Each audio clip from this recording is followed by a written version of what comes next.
Lions and Chargers. Oh, my. Here's the scoop. Chargers this year. We had Daniel Jeremiah in yesterday. Big season for Justin Herbert. Is it in the making with Ladidi McConkey coming back after that superb rookie season? Quentin Johnston. Can he start catching passes more than dropping one amongst many? Mm-hmm.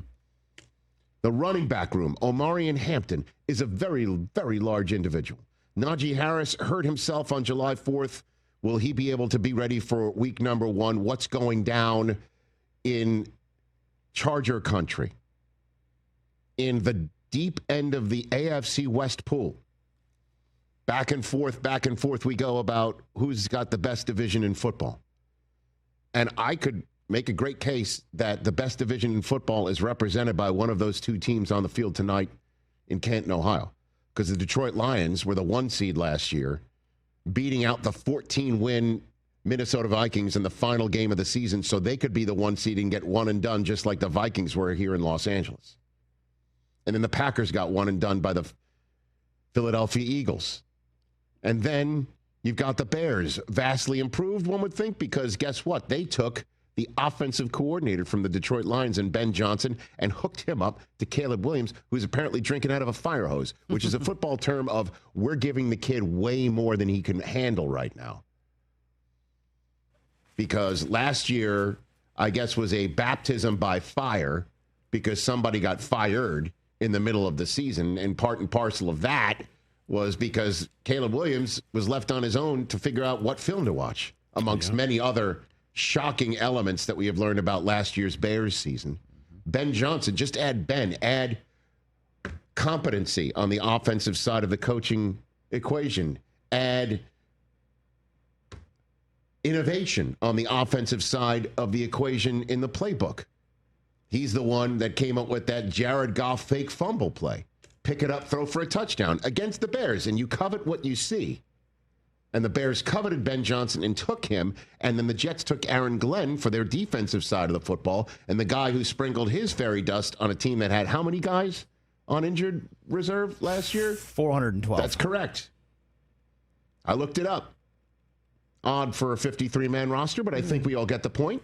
The Lions are good. They're healthier, but they're missing their coordinators. And the last Super Bowl contending team that we saw lose both coordinators made the Super Bowl the year before and got one and done the year later in the Philadelphia Eagles. Will that be the Lions' fate?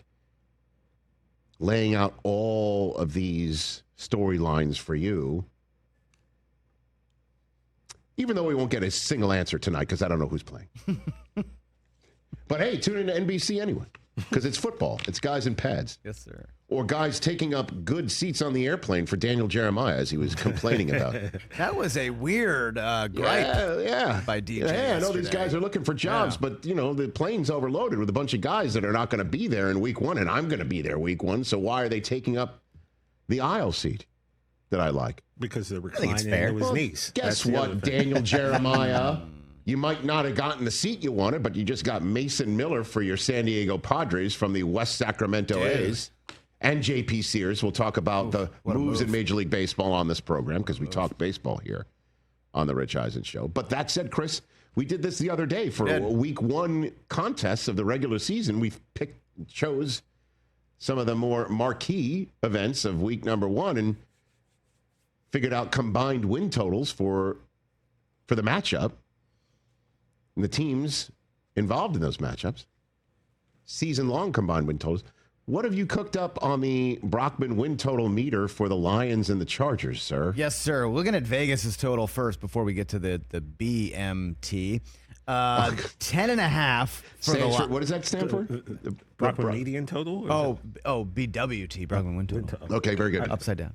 10.5 for the Lions. 10.5 for the Lions. If you're going to refer to yourself in initials, I wasn't going to, but then you said it. And when you said BM, I'm like, okay. Well, the bowel movement. BLT. Okay, very good. Well, measurement. It's funny you mentioned that. Anyway, the whole other issue Brockman I've win been dealing total. with. But first, the VWT, the Vegas 10.5 for Detroit, 9.5 for the Chargers. So that's 21. You normally like to plus it up. What are you going to plus it up to? I'm not going to plus it up at all. 21? I think that's a great total. I'm going to stick it at 21.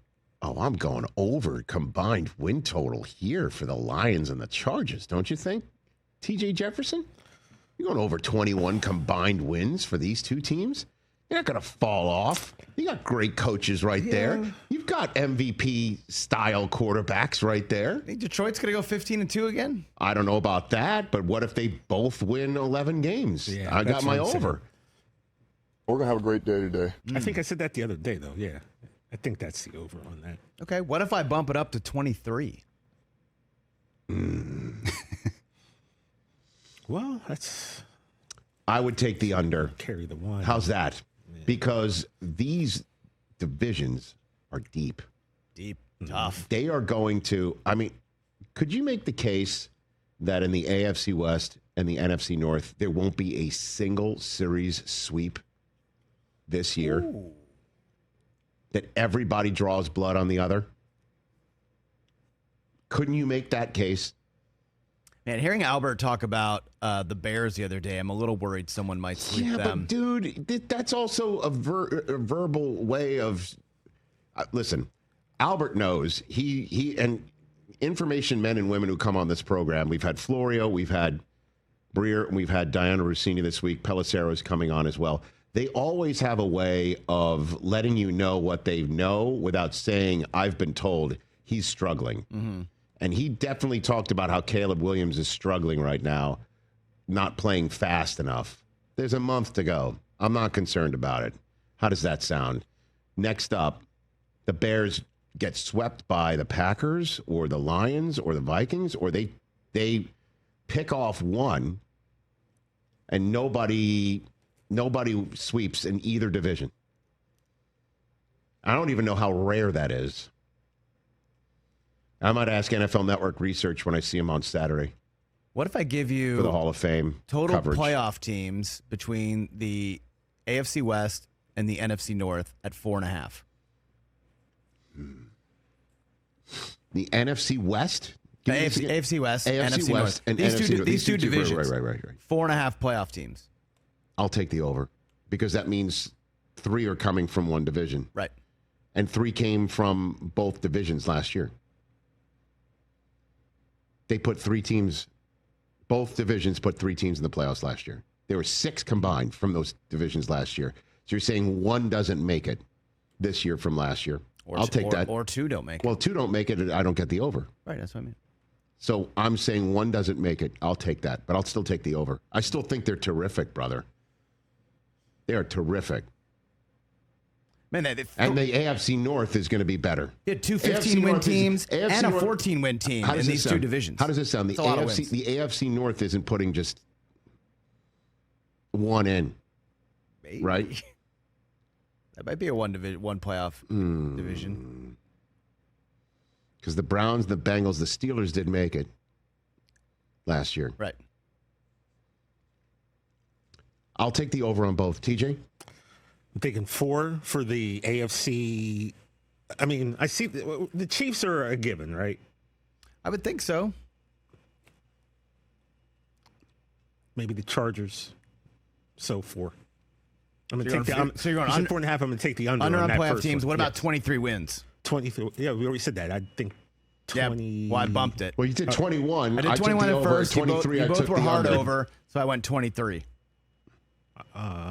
No. I'm going to say 22. Right in the middle. I'm going to go under on your... So they both go 11 and... I could see that. 6, basically. That's the first item up for bids. That's a very Price is Right thing that you just did right there. You went right in the middle with your bid. Well, it's first blush, and you're kind of, it's a lot to take the process, but... So you know what that means is that if the line is 21, we just have a double over, which you're used to. Oh, wow. Oh. Wow. Unnecessary Thursday blow dart. It's time for the kendo stick. Unnecessary Thursday blow dart. That's a UTBD. I'm just minding my own business here. What do you say? Oh, I would go unders. I don't think Detroit's going to be as good this year. This guy, man. Yeah. Why? Just because the new OC and the new DC will be less than, and that will trickle down, and the team that is now much healthier than last year and potentially more improved because of that. Yeah, I think Detroit and Minnesota take a little bit of a step back. If you think Chicago's going to be a little bit better, Green Bay is going to be a little bit better. And how about this? I think Jahmyr Gibbs is going to be much better. I think Jahmyr Gibbs is going to. He could be RB1 this year. I think it's not could be. I think he will be, or RB in all of fantasy. I think Jahmyr Gibbs is going to have more on his plate this year, and it's going to be time to have him. Yeah, it seems like he's getting more right. immediate work with the ones from what I've been seeing in camp. And then you look at the West. That's a very balanced division. Right. And again, what you texted the other day, Jahmyr Gibbs has stepped his game up. So that was me. Oh, is that what you? Yeah. Okay. He was at, was it SmackDown or Raw in the crowd, and you know, looked like life was good for Jahmyr. That's all I'm saying. Life was good for him. Okay. You know, very good. His +1. That's what you said. Yeah. Catch the Rich Eisen Show live weekdays from 12 to 3 p.m. Eastern on Roku Sports Channel in the U.S.